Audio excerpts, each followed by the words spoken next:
racing tradition that started more than 60 years ago was honored at the Gassers Tribute Car Show presented by the Automobile Driving Museum. Car enthusiasts gathered from all over California to celebrate the Gassers hot rods and the legends that paved the way. Egidio DeLu brings us the sights and sounds. I'm Egidio DeLu and I'm here at the Automobile Driving Museum as today we pay tribute to a classic hot rod known as the Gassers, which started way back in the early 50s and is still going strong today in 2014. We're going to take a look at some beautiful cars, talk to some racing legends. It's going to be a wild ride, so buckle up and let's take a look.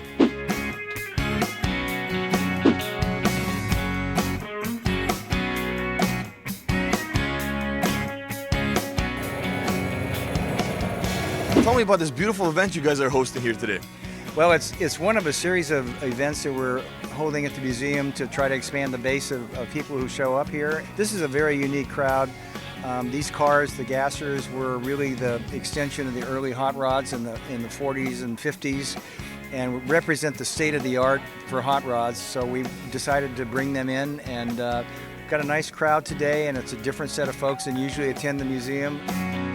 The beauty of these cars is a lot of them have not been altered. To actually assemble this many Gassers in one building is typically unheard of. And how many do you have actually at this building here today for the event?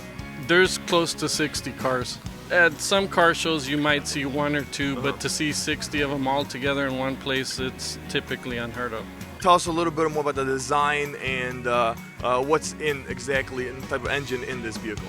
There's no radiator, so it's not something that could be street driven.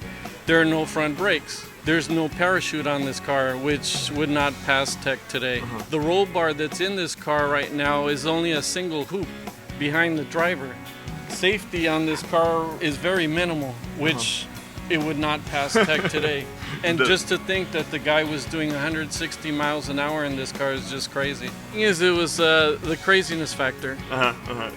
Now, were these pickups more favorable or more popular, or did that not matter at all? That's the one thing with Gassers, is that you're going to see a rainbow of cars. It's not one type of model. So many cars were used at that point in time that whatever you can imagine, let's stick an engine in it and let's go. What is unique about this car is that in 1969, the last year it was raced, the motor under here is a small block Chevrolet, but it has the Eskandarian cam, the Hillborn fuel injection, and it just had everything you could buy to go fast.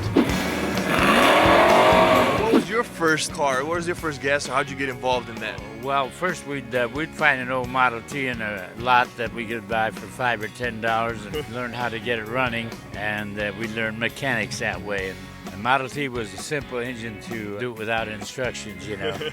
What are some of your favorite Gasser vehicles or some that stick in your mind from over the past years? These Gassers, I don't know exactly how it got started, but the Willys started to become real popular, and people that racing on gas, it was a lot cheaper to do that. And then pretty soon it went supercharged and it got pretty fast.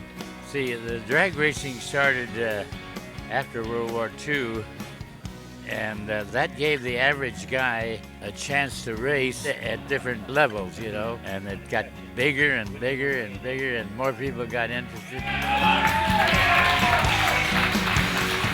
Runs a Hillborn, mechanical Hillborn injected small block, automatic transmission, and a 57 Pontiac rear end.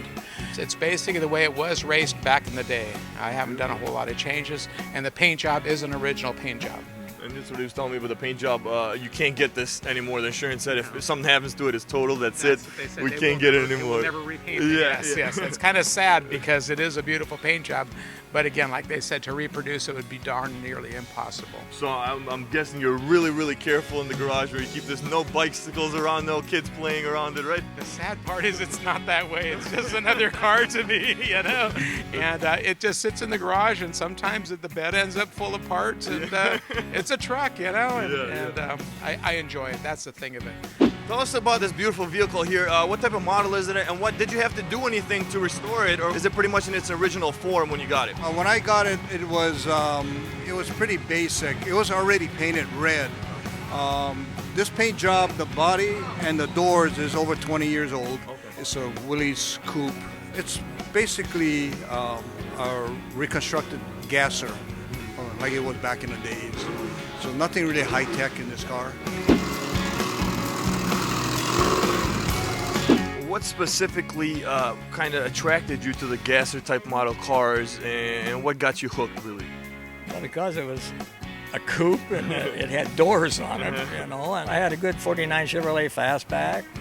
That engine I had went into a Willys that belonged to a friend of mine, and we drove it, and I put it in a sports car. It was a Corvette.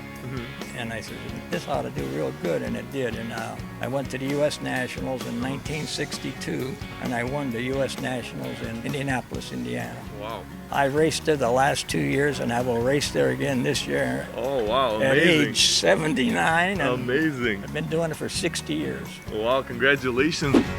Well, there you have it, guys. It's been an exciting day here at the Automotive Driving Museum. I had a blast. I learned a whole bunch. I talked to some amazing people, and it was a wild ride. I'm gonna buckle up, and I'm gonna take this bad boy for a ride. I'll see you guys next time for El Segundo TV. I'm Miguel Delio.